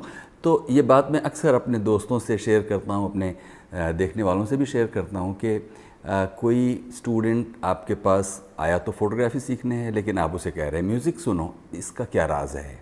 नहीं, कोई बहुत बड़ा राज नहीं है। असल में आपके सेंसेस अगर अब एक बार डेवलप हो जाते हैं तो आप फिर कोई जो भी काम करेंगे आप बहुत अच्छे तरीके से करेंगे, ये मेरा मानना है। मैंने भी कहीं मैंने फ़ोटोग्राफी सीखी नहीं थी, मैंने कहीं पर एक्टिंग कभी सीखी नहीं थी, लेकिन मैं अगर कर पाया, फ़ोटोग्राफी भी कर पाया और उसमें भी मुझे नेशनल अवार्ड भी मिल गया, इंटरनेशनल अवार्ड भी मिल गए, तो उसका सिर्फ एक ही कारण था कि मैंने शुरू से पढ़ाई खूब की और उससे आप इमेजिनेटिव हो जाते हैं। आपके इमेजिनेशन में बहुत सारी चीज़ें होने लग जाती हैं। अच्छे बुरे का जो विवेक है वो आपके अंदर धीरे धीरे, अगर आप चाहते हैं अपने अंदर उसको अपनाना चाहते हैं, तो वो धीरे धीरे आपके ग्रो करते रहते हैं आप, और आपका एक कैरेक्टर बनता जाता है पढ़ करके, अच्छे राइटर्स को पढ़ करके। तो वो सब मैंने अनुभव किया, तो वही मुझे लगा मैं कोई प्रोफेशनल टीचर तो हूँ नहीं सिखाने वाला, और मैंने ये भी कह दिया कि मुझे गुरुजी वगैरह कहने की या समझने की ज़रूरत नहीं है। मैं सिर्फ हम एक दूसरे को ग्रो करने में मदद कर सकते हैं। मैं बहुत सारी चीज़ें तुमसे सीख सकता हूँ, तो मैं दोस्त की तरह। लेकिन मैंने कहा पहले तुम अच्छा म्यूज़िक सुनो, अपने सेंसेस डेवलप करो, अच्छी किताबें पढ़ो, कुछ मुझसे ले जाओ, कुछ और मैं नाम लिख दिए कि मैं इनको ख़रीद करके लेके आओ, वो पढ़ो, और फिर साथ साथ मेरा देखते रहो जो मैं काम करता हूँ, डार्क रूम में काम करता हूँ, कैसे प्रिंट बनाता हूँ, मेरे साथ रहो, और कैसे डेवलप करते हैं, फिल्म कैसे डेवलप करते हैं, जब एक्सपोजर कैसे देखते हैं, अलग अलग लेंसेज हैं तो उनको कैसे माउंट कैसे करते हैं, वो देखते रहो। मेरे पास 4-5 कैमरे हैं, का तुम रख लो अपने पास और वो करते रहो, और फिर खींचो अपने आप, फोटोग्राफर दिखाओ मुझे। फिर वो जैसे करता था, बनाता था और ला करके ऐसे दे देता था, एक उल्टी तस्वीर, एक सीधी तस्वीर, और उनको ट्रिमिंग भी नहीं की हुई है, तो मैं थोड़ा डांट भी देता था कि ये कोई तरीका नहीं है, पहले इनको तस्वीरों को सब कुछ सीधा रखो और इनको ट्रिम करके लाओ, तब देखूंगा मैं, नहीं तो नहीं देखूंगा तुम्हारा काम। वो करके लाता तो फिर ऐसे दिखाता, तो फिर मैं कहता नहीं, एक हाथ से नहीं, दोनों हाथ से पकड़ के दिखाओ, क्योंकि तुम अपने काम का जब तक आदर नहीं करोगे तब तक दूसरा भी कोई नहीं करेगा। तो ये तुम अपने काम को अंडर एस्टिमेट मत करो। इसी की वजह से तुम्हारी तुम्हारी पहचान अपने काम से होती है। तो काम तुमसे बड़ा है तो उसका आदर करो। मनीष कुछ भी नहीं है अगर उसका काम अच्छा नहीं है तो दोनों हाथ से पकड़ करके रिस्पेक्ट के साथ जब आप हमें दिखाएंगे, देंगे, तो हम रिस्पेक्ट के साथ उसको रिसीव भी करेंगे। तो इस तरह की चीज़ें उनको टोकता रहा, बोलता गया, और वो बहुत आज्ञाकारी था मनीष, तो उसने सब चीज़ें ली भी। जी, तो इस तरह आपने मनीष जी को के साथ गुरुडमई अपनी दिखाई, अपना गुरुडम आपने ऐसे करो, ऐसे नहीं करो। ये भी तो एक तरह का ख़ास एक हेजिमनाइजेशन है कि आप कोई चीज़ सिखा सकते हैं किसी को। हाँ, लेकिन मैंने सिखाने की कोशिश नहीं की, क्योंकि मैं अपने आप को गुरु नहीं मानता हूँ, क्योंकि मैं खुद हमेशा मैंने अपने आप को एक विद्यार्थी की तरह, एक स्टूडेंट की तरह ही मैंने माना है, और अभी भी मैं बहुत सारी चीज़ें सीखता रहता हूँ। और मनीष से बहुत कुछ सीखा है मैंने। अगर मनीष नहीं होता तो मैं बहुत सारी चीज़ें से वंचित रह जाता सीखने से। तो इसीलिए मैंने उससे कहा कि भाई जो है तुम मुझसे सीखो, मैं तुमसे सीख रहा हूँ। तो वो भी एक तरह का रिलेशन है, गुरु दक्षिणा दो, और फिर ये उस आडंबर वो नहीं होना चाहिए। गुरु पूर्णिमा है तो उस पर भी उनको ये गिफ्ट दो और ये करो, वो करो, हाथ जोड़ो, पैर छुओ, तो इसके में बहुत ख़िलाफ़ था। तो मैंने कहा ठीक है, हम दोनों एक दूसरे को ग्रो करने में मदद कर रहे हैं, कोई गुरु चला कोई भी नहीं है। तो उसमें वो एडॉप्ट बड़ी जल्दी किया उसने, और वो सीखना चाहता था, और तो इसकी वजह से वो चीज़ों को पकड़ने लगे बड़ी जल्दी, और बहुत ध्यान से सुनता था मेरी बातें मुझे। तो शायद इसलिए मैं संतुष्ट हूँ उसके। अब तो बहुत अच्छा काम करने लग गया, लेकिन वो हालांकि अलग तरह का, जो मैं काम करता था उससे बिल्कुल अलग तरह का, और मैं चाहता भी नहीं था कि जैसा मैं करता हूँ वैसा वो करे, क्योंकि वो एक अलग इंडिविजुअल है, उसको अपने तरीके से ग्रो करना चाहिए। तो मैं जैसे पिक्टोरियल फोटोग्राफी करता था, क्योंकि मेरा बैकग्राउंड पेंटिंग का था, तो मैं उस तरह की चीज़ें ज़्यादा देखता है। ये है प्रेस फोटोग्राफर है, फोटो जर्नलिस्ट है, तो इसका नज़रिया बिल्कुल फोटोग्राफी के लिए अलग है। लेकिन क्योंकि वो जो मेरा नज़रिए के साथ मेरे साथ साथ उसने ग्रो किया है, तो फोटो जर्नलिज्म में भी उसके अलग तरह की पहचान बनी हुई है। इसलिए उसको बहुत सारे 14-15 अवार्ड मिल चुके हैं, नेशनल इंटरनेशनल अवार्ड मिल चुके हैं, इसीलिए बहुत बड़ा फोटोग्राफर है, बहुत अच्छा काम करता है, इसमें कोई शक नहीं है।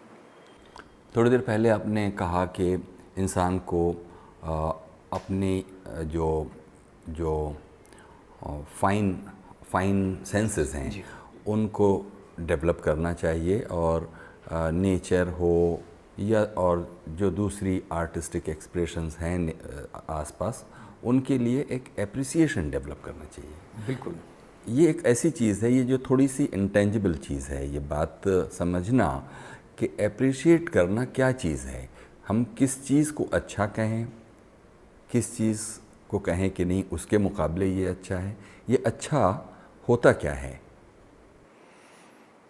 ये देखिए धीरे धीरे अब जैसे छोटा बच्चा होता है तो उसका धीरे धीरे करके टेस्ट डेवलप होता है, धीरे धीरे वो एक भाषा सीखता है, धीरे धीरे चलना सीखता है, बैलेंस करना सीखता है। इसी तरह से भाषा तो वो आ गई, आप फिर जब किसी को किस तरह से बोलना है, किस अंदाज में बोलना है, कौन से शब्द हमें चुनना है, तो वो चुनाव जब हम करने लग जाते हैं कि हम इनसे ये बात, मान लीजिए किसी को हमें बेवकूफ़ी बनाना है, झूठ बोलना है हमें, तो हम उसके लिए पहले से प्रिपेयर करते हैं अपने आप को कि हम ये शब्द बोलेंगे तो ये इस पर भी ये विश्वास कर जाएगा, ये करेंगे, या कोई अच्छी चीज़ बतानी है, कोई भी कुछ भी है, तो हमारे चुनाव बहुत सारे अलग अलग लेवल पे होते रहते हैं।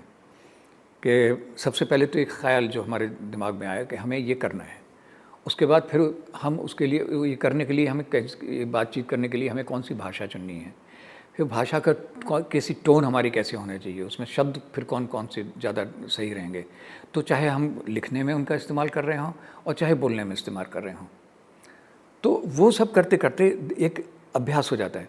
फिर जब हम किसी की पोइट्री पढ़ते हैं और हमारे ऊपर बहुत असर करती है, क्योंकि उन्होंने उसी सेंसिटिविटी के साथ जो उनकी डेवलप हुई है, उसी सेंसिटिविटी के साथ उन्होंने चुनाव किया है, तो उसका आपके ऊपर निश्चित रूप से असर होगा। इसी तरह से जो आप कपड़े पहनते हैं, जो आप अपने घर में आपके जिस कहाँ पे कुर्सी रखनी चाहिए, कहाँ पे टेबल रखनी चाहिए, कौन सा बिस्तर के ऊपर कैसा चादर होना चाहिए, तकिए का गिलाफ कैसा होना चाहिए, दीवार पर पेंटिंग होनी चाहिए नहीं होना चाहिए, क्योंकि हर चीज़ का एक कील भी अगर है कहीं पर खाली उसमें कुछ भी नहीं टंगा हुआ है, सिर्फ एक कील ठुकी हुई है, वो भी अपना उसका भी एक मीनिंग होता है। तो ये चीज़ें जब आप बारीक बारीक चीज़ों को जब ध्यान देने लग जाएंगे तो आपके वो सेंसेस अपने आप डेवलप होते जाते हैं, तो आप फिर उनको एप्रिशिएट, जैसे म्यूज़िक है, अलग अलग म्यूज़िक का अलग अलग असर है। आप किसी को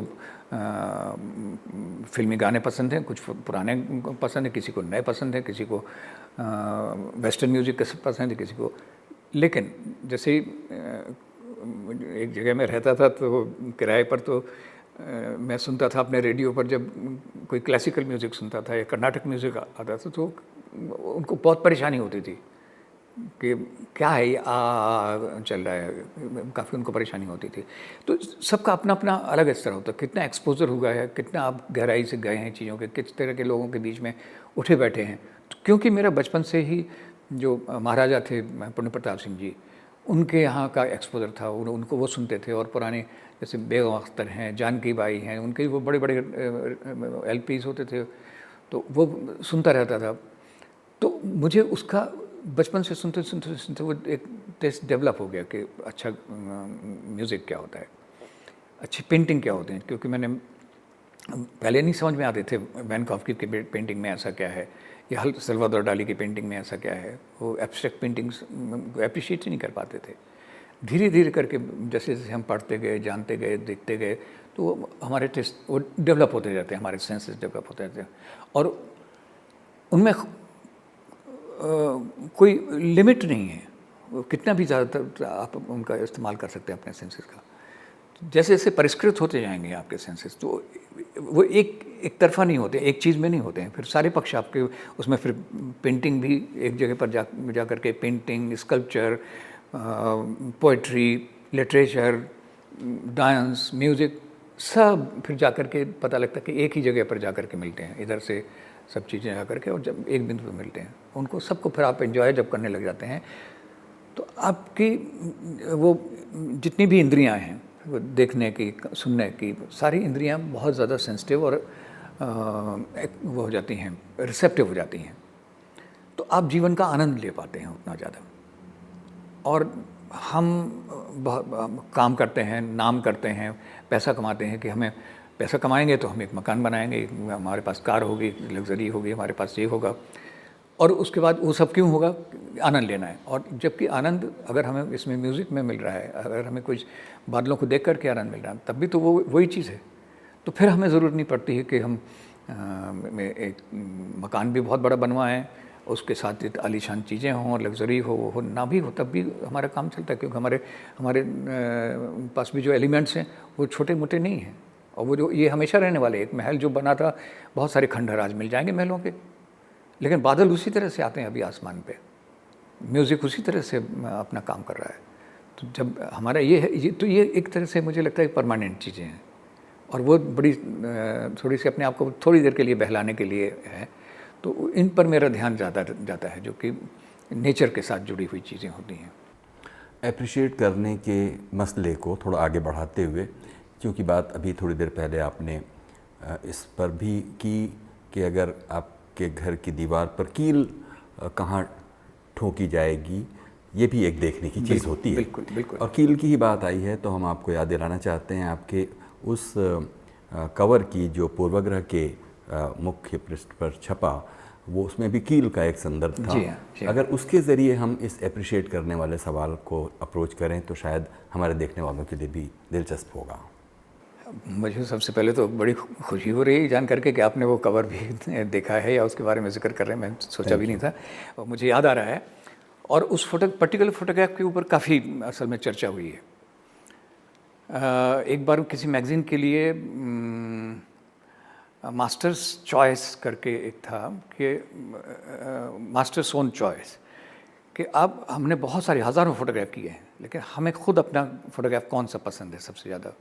तब भी मैंने वही फ़ोटोग्राफ जिसका आप जिक्र कर रहे हैं, तब मैंने वही फ़ोटोग्राफ उनको दिया था। वो मेरे बारे में थोड़ा सा निकला था। तो अब है मज़ेदार बात ये थी कि मैं कहीं जा रहा था, वो फोटोग्राफी का असाइनमेंट था, तो अपनी कार से, वो जो मैंने जिक्र किया फिएट कार जो मेरी थी, उससे मैं जा रहा था। तो काफ़ी ड्राइव कर चुका था, उसके बाद लगा कहीं पे चाय पीना चाहिए। तो आसपास देखता जा रहा था कि कहीं चाय मिल जाए तो चाय पियेंगे। तो एक जगह देखा कि छोटा सा एक खोखा सा था, झोपड़ी सी बनी हुई थी, और उसमें केटली रखी दिखाई दे गई, गिलास रखे गए। मैंने कहा शायद यहाँ पे बन जाएगी, तो मैंने गाड़ी वहाँ पे रोकी।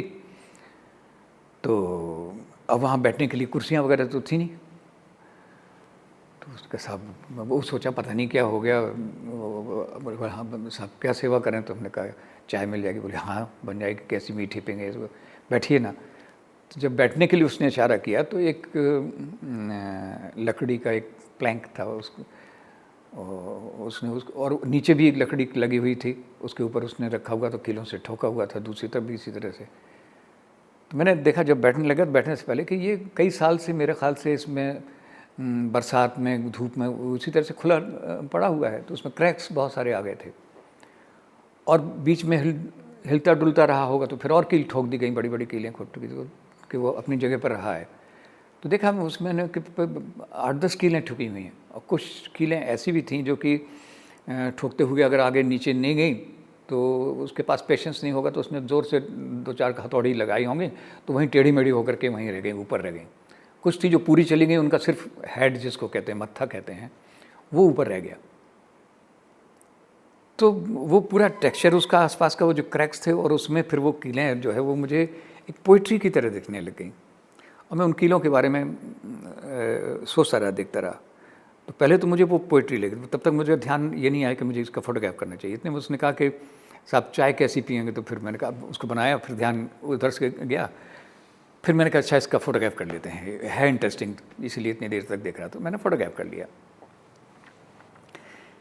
वो बहुत मज़ेदार है ये अनुभव मेरा। तो बाद में फिर मैंने फ़ोटोग्राफ जब प्रिंट बनाया, और फिर उन्हीं जैसे मैं उस समय देख रहा था उसको लगी हुई उस बेंच टाइप की चीज़ को, बैठने की जगह को, फिर मैं उसको फ़ोटोग्राफ को भी देखता रहा। तो लगा कि जब कील का कहते हैं ये हेड है जिस पर हम हथौड़ी से ठोकते हैं, जैसे उसको हेड कहते हैं, तो एक हम बॉडी की कल्पना करते हैं, जिसमें शरीर की कल्पना करते हैं, जिसके पैर भी होंगे, हाथ होंगे, और कील के हाथ पैर होते नहीं हैं।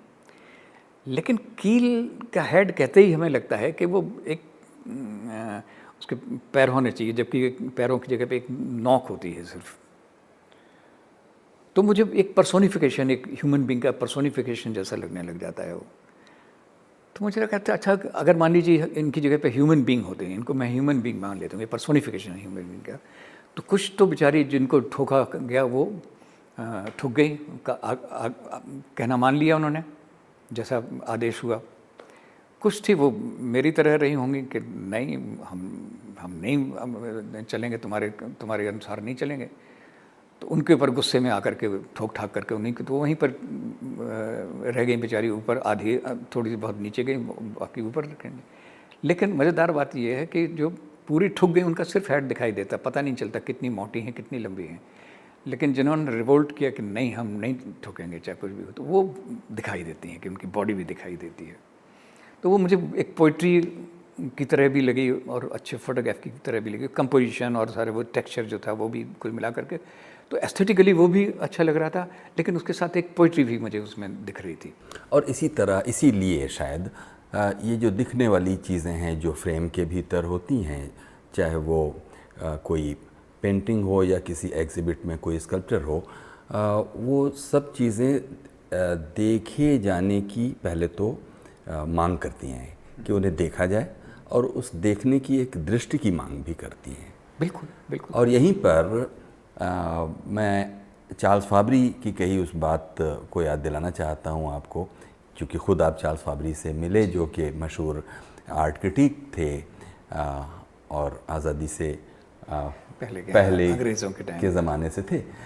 वो कहते हैं कि ये जो हम लोगों के हिंदुस्तानी मध्यवर्गीय घरों में सौंदर्य बोध ही विकसित नहीं हो पाता, और जो होता है जो जैसा सौंदर्य बोध वो कला के लिए बाद में कॉन्ड्यूसिव नहीं होता, उसको उसके लिए एक करस्पॉन्डिंग आपकी एक चेतना पैदा नहीं करता। आप क्या कहते हैं इस पे? मैं पूरी तरह से सहमत हूँ उनसे, और ये चीज़ तो मैं अभी तक महसूस करता हूँ। घरों में जाता हूँ लोगों के यहाँ और जगह जगह पर जाता हूँ, और जैसे मैं देखता हूँ कि जो चीज़ें प्रिजर्व करनी चाहिए, जो चीज़ें दोबारा कभी मिलेंगी नहीं, जो हो सकता है सैकड़ों साल हज़ारों साल पुरानी हो, तो जब कोई नई चीज़ बनाने लग जाते हैं तो उसको उठा करके ऐसे फेंक देते हैं जैसे उनका कोई महत्व ही नहीं है, और नई एक भोंडी चीज़ उसकी जगह पर उस रिप्लेस कर देते हैं उसको।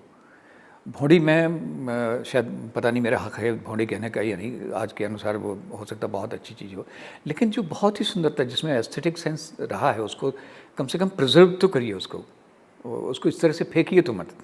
दूसरा यह है जो कि एस्थेटिक सेंस की जहाँ तक बात है, तो वो शुरू में शायद उसके पीछे वो इतिहास हो और बहुत सारी सामाजिक चीज़ें रही हों कि बहुत छोटे छोटे से घरों में रहते थे। राजा महाराजा होते थे, वो आपको परमिशन नहीं देते थे कि आप पक्के मकान, सिर्फ महल होने चाहिए और राजा की बराबरी कोई ना कर पाए, तो आपको कच्चे मकानों में ही रहना है, उनका आदेश होता था, कोई बराबरी ना कर पाए राजा की। तो छोटे से उनमें रखना, फिर एक बाँस रस्सी में लटका दिया दोनों तरफ और उसमें सारे कपड़े लटका दिए, तो वहाँ पे खूंटियाँ भी नहीं होती थीं, उस तरह के वो रहते थे। तो एस्थेटिक सेंस डेवलप होने का एक अवसर ही नहीं मिल पाया यहाँ पे लोगों का, और जिनका हुआ भी वो उससे हट करके इतने दूर चले गए कि वो फिर अपने जिस घर से निकले हैं, जैसे मान लीजिए मैं अपना ही उदाहरण दूँ, तो मैं अपने घर जा कर के मैं उनको चीज़ों को, अब मेरी समझ में आ गया कि ऐसे नहीं, ऐसे होता तो अच्छा रहता, लेकिन उनको मैं ठीक नहीं कर पाया, ना वापस नहीं जा पाया वहाँ पे, और अपना नया घर भी नहीं बना पाया अपने अनुसार, जैसा कि मुझे लगता है कि बिल्कुल सही होगा। वहाँ पे कुछ एस्थेटिक जो जिससे सेटिस्फैक्शन हो, कुछ ऐसी पुरानी चीज़ें भी रखी जाएँ, एंटीक पीसेस भी रखे जाएँ, उस तरह की भी चीज़ें कर ली जाएँ, वो नहीं कर पाते हैं। तो हमारा सामाजिक परिदृश्य कुछ ऐसा है कि हम कुछ चीज़ें तो हम करना नहीं चाहते, हमें पता ही नहीं होता, और जो करना चाहते हैं उनके पास उतनी सुविधाएं नहीं होती। जिनके पास सुविधाएं हैं बहुत खूब, मैंने देखा जिनके पास खूब पैसा है, लेकिन उनके पास एस्थेटिक सेंस नहीं है, वो जाकर के 3-4 हज़ार की कोई मामूली सी तस्वीर सारंगी बजाते हुए कोई ऐसे वो ले आते हैं तस्वीर, वो टांग लेते हैं बहुत सारी, और एक वॉल पर कितनी तस्वीरें होना चाहिए, एक दूसरे को कितना वो अफेक्ट करते हैं उनकी मौजूदगी एक दूसरी तस्वीर की, उसका उनको पता नहीं होता। तो वो सोचते हैं कि हमने इतने में ख़रीदी है और टांग दी तो हमारा सज गया कमरा। तो पैसा होते हुए भी उनके पास वो सेंस नहीं होता है कई बार। तो ये हमारे यहाँ मैं पाता हूँ कि बहुत कम लोग हैं जिनके पास वो सेंस होता है या बचा हुआ है। वो अपने देश की बात जब मैं करता हूँ। आपने कभी हथियार रखा अपने पास? हथियार मैंने कभी नहीं रखे हुए। जैसे कभी जंगलों में रहते हुए कभी ये डर लगा हो तो उसके सेल्फ डिफेंस के लिए? बहुत पहले जब जाते थे कभी जंगलों में तब ज़रूर बंदूक थी हमारे यहाँ, तो वो रखते थे। उसके बाद नहीं कभी भी। फिर कैमरा ही होता था मेरे पास बस। तो सुरेंद्र जी, जो आपने ज़िंदगी चुनी जिसमें जो मामूल की ज़िंदगी है, जो एक नॉर्मल आदमी पैसे इकट्ठा करना, कुछ वैभव, कुछ एक सफलता का एक उसका प्रोजेक्ट होता है, आपने उसको छोड़कर एक ज़िंदगी चुनी है जी। तो इस पड़ाव पर, इस ज़िंदगी के चुनाव को लेकर आप किस नतीजे पर पहुँचे? मैं बहुत संतुष्ट हूँ। मेरे दोस्त लोग कहते रहे कि क्या ये बेवकूफ़ी करते, तुम्हारे अंदर जितना टैलेंट है उसके हिसाब से तुम्हारे पास तो 8-10 करोड़ रुपए होना बहुत मामूली काम था होते। जो तुम्हारा ड्रीम था कि अच्छे स्टूडियो बनाए, ये हो सकता था, वो सब चीज़ें हो सकती थी। तो उन्होंने भी लगा और मुझे भी उस समय लगता था कि उनकी बात कि शायद मेरे दोस्त लोग सही कह रहे हैं। तो जंगलों की तरफ, प्रकृति की तरफ मेरा हमेशा खिंचाव बहुत ज़्यादा रहा। लेकिन अब जा कर के मुझे लगता है कि वो मेरी जो बेवकूफ़ी थी वो ही मेरे लिए सूट करती थी बहुत ज़्यादा। क्योंकि समझदारी अगर मैं दिखाता तो शायद आज मैं जितना संतुष्ट और सुखी हूँ तो वो कभी भी नहीं हो पाता, मैं कभी भी नहीं हो पाता। तो आज मुझे मालूम है कि ये शरीर नश्वर है, मृत्यु अवश्यंभावी है, मरना तो है ही है। तो कम से कम मैं अपने तरीके, अब मैं पीछे जब देखता हूँ अपने, तो मैं अपने तरीके से जी पाया, ये बहुत बड़ी बात है। और मुझे किसी से मांगना नहीं पड़ा, किसी के ऊपर निर्भर नहीं हुआ, किसी के ऊपर डिपेंडेंट नहीं था मैं। और बड़े मज़े से, जैसे एक ये मिथ है कि साहब अगर पैसा है तो आपकी इज्जत होगी, पैसा है तभी सारे काम हो सकते हैं, उसके बगैर कुछ नहीं हो सकते। तो मुझे अचानक लगा कि इस मिथ को तो मैं तोड़ पाया हूँ कि मेरे पास नहीं है पैसे, फिर भी इज़्ज़त तो है। कहीं भी जाता हूँ, बिल्कुल नई जगह पे चला जाता हूँ, वहाँ पर भी इज़्ज़त होती है। सर्वाइव भी कर रहा हूँ बड़े आराम से, मुझे कोई दिक्कत नहीं है। तो इस एक बहुत बड़ी चीज़ मुझे ये उपलब्धि लगती है अपनी कि मैं इस मिथ को तोड़ पाया। दूसरा ये है कि कितना भी हम कुछ भी इकट्ठा कर लेते, चाहे नाम, चाहे पैसा, चाहे कुछ भी, और जैसे ही हम ख़त्म होते हैं उसके बाद क्या रह जाता है। और कितने लोग बड़े बड़े लोग थे जिनके पास बहुत पैसा भी था, जिनके पास बहुत नाम था, आज कौन जानता है। आज तो लगता है कि हम इम्पॉर्टेंट मेरे लिए ये था कि मैं जितना समय इस संसार में रहा उतने समय मैंने अपने सेंसेस का बेस्ट इस्तेमाल कर पाया। मैं, ये मेरा सबसे बड़ा अचीवमेंट है।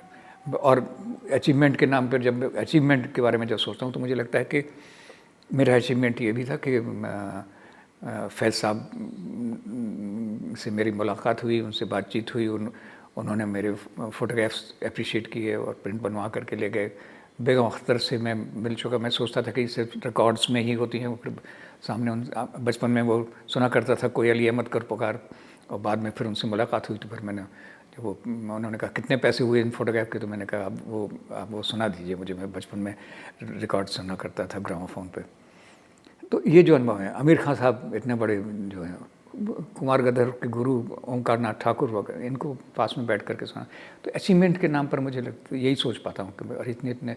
और जब मैं इस संसार में था उस समय कहीं पर चार्ली चैपलिन भी थे, उस समय गांधी भी थे, इतने बड़े बड़े रविन्द्रनाथ टैगोर भी थे। तो ये सब सोच करके लगता है कि भाग्यशाली अपने आप को मानता हूँ कि इस तरह के लोगों से मुलाकात हुई। ये जो खूब सारी किताबें पढ़कर, ज़िंदगी के अनुभव, ज़िंदगी को पास से जाकर देखने के बाद ये सब जो हुआ, इसमें कौन सी ऐसी चीज़ है, कोई एक ऐसी बात जो आपको तमाम ऑड सर्कमस्टांसेस में भी एक जीवनी शक्ति देती है? कोई एक दार्शनिक विचार या एक कोई रोशनी जो आपको हारने नहीं देती? शायद मैं खुद, जो प्रश्न आप मुझसे अभी आपने किया, ये प्रश्न मैं अपने आप से खुद से भी करता रहा हूँ, और एक ही कंक्लूज़न पे हमेशा पहुँचा कि कबीर हैं ऐसे जिनके एक एक चीज़, कबीर हैं, नानक हैं, इनकी एक एक चीज़ मुझे जो है वो बल देती रही है जीने में और रहने में और सरवाइव करने में, और उसको जीवन का सही इस्तेमाल करने में या जीवन को सही तरीके से उपयोग करने में। तो मुझे लगता है सबसे ज़्यादा अगर किसी का कंट्रीब्यूशन है मेरे जीवन में तो कबीर का है। और आखिर में सुरेंद्र जी आपसे पूछेंगे कि कोई एक ऐसी बात जो आप कहना चाहते थे और वो सवाल मैंने नहीं पूछा, अभी आप कह सकते हैं। ऐसे तो बहुत सवाल रह जाते हैं, लेकिन अब जैसे एक बार मुझे सिर्फ ये याद आ रहा है, जैसी बात होती है ना इंटरव्यू की या साक्षात्कार की, तो मुझे एक साक्षात्कार हमेशा फ़ौरन याद आता है। कोई नई वो थी, लड़की थी, किसी मैगज़ीन में काम करने के लिए आए थे, उसको एडिटर ने उनको सौंप दिया था एक काम कि उनका इंटरव्यू करके लाओ। तो वो बहुत चैलेंजिंग काम था क्योंकि मेरा कोई घर नहीं था, कहीं मेरा जगह नहीं थी जहाँ मैं रहूँ। तो पहले तो मुझे ढूंढ पाना, मुझे पहचानती नहीं थी, मेरे बारे में जानती नहीं थी। तो उसके जो वो थे, बहुत कोशिश करके किसी तरह से वो मेरे पास तक पहुँच पाई, और उसने एक पर्ची निकाल करके रखी कि ये सवाल हम पूछेंगे आपसे, और फिर एक रिकॉर्डर रखा निकाल करके, मैंने भाई ये रख दो। फिर उसने कहा मैं बातचीत आपसे करना चाहती हूँ। तो मुझे लगा कि एक सुंदर लड़की है, वो बातचीत करना चाहती, मुझे अच्छा लगा सुन करके। लेकिन बाद में जब उसने कहा तो मैंने कहा अच्छा इंटरव्यू करना चाहती हो? हाँ। मैंने कहा तो फिर ये रख लो, अगर ऐसी बातचीत करना तो बातचीत जितनी चाहो कर सकते हो। तो उसमें उस लिस्ट में एक सवाल था कि बचपन से हम बहुत सारे ड्रीम्स देखते हैं और वो पूरे कुछ हो पाते हैं, कुछ नहीं हो पाते हैं, तो आपका ऐसा कौन सा ड्रीम है जो ना पूरा हो पाया हो? तो इसका एक सवाल था ये, वो मुझे हमेशा अब भी याद आता रहता है। तो मैंने कहा था कि भाई मैं जब छोटा बच्चा था तो मैंने एक कहानी पढ़ी थी अलादीन के चिराग की। तो मुझे लगा था कि कहीं से मुझे वो चिराग मिल जाए तो मैं इस तरह के खिलौने और इस तरह की साइकिल एक चलाने वाली ये मंगाऊंगा। जब मैंने पढ़ा था तो मैं बहुत छोटा था, और बड़ा हुआ, थोड़ा सा कॉन्शियस हुआ, तो जब दोस्त लोग बता देते थे कि अरे वो लड़की बड़ी सुंदर है, हमारी उससे दोस्ती हो गई, और मैं बहुत शाई था, मैं किसी से बात ही नहीं कर सकता था। उस ज़माने में तो बहुत बड़ी बात समझी जाती थी, किसी से बात नहीं कर सकते थे आप। तो लगता था कि अगर मेरे पास अलादीन का चिराग होता तो मैं कहता उनको लाओ हमारे सामने बैठ करके हम बातचीत करेंगे। तो वो अलादीन का चिराग एक ऐसी चीज़ थी, वो कहानी मुझे मालूम है कि वो बचपन की कहानी, लेकिन आज तक मुझे उस अलादीन के चिराग की ज़रूरत होती है। अभी जैसे मेरे घुटनों में बहुत तकलीफ़ होती है और मैं कहीं पहुंच नहीं पाता हूँ, तो लगता है कि काश मेरे पास वो होता तो मैं कहता भाई मुझे उठा करके वहाँ तक पहुँचा दो। तो एक वो है इस तरह की चीज़ें, और बाकी सवालात तो पूरी ज़िंदगी में बहुत सारे होते हैं। तो वो उन सवालों और जवाब दोनों से थोड़ा सा दूर हो गया हूँ, मैं दूरी बना ली है। मेरे पास सिर्फ एक ही चीज़ रह गई है कि मैं प्रकृति को जितना अधिक से अधिक उसके बीच में रह सकूँ, नेचर के बीच में, और उसका आनंद लूँ, उसको देखूँ, उसके एक एक अदाओं को, प्रकृति की कुदरत की अदाओं को देखूँ, उसी में आनंद आता है। लाइट धीरे धीरे खिसकती है, शेडोज़ खिसकती हैं, उनको देखना, पत्तियों का हिलना, पत्तियों का झड़ना, ये कभी बिल्कुल पतझड़ आ जाना, कभी फूल आ जाना, तो बस यही एक आनंद की बात है मेरे लिए। बहुत बहुत शुक्रिया, बहुत शुक्रिया। आपका भी बहुत बहुत धन्यवाद। गुफ्तगू में ये थे पेंटर, फोटोग्राफर और एक्टर सुरेंद्र राजन। आज के इस एपिसोड के बारे में कुछ कहना चाहते हो तो हमें लिखिएगा ज़रूर feedback.rstv@gmail.com पर। और इस हफ्ते जो प्रतिक्रियाएं आपकी हम तक पहुंची हैं उनमें से एक प्रतिक्रिया फ़िलहाल आपके लिए।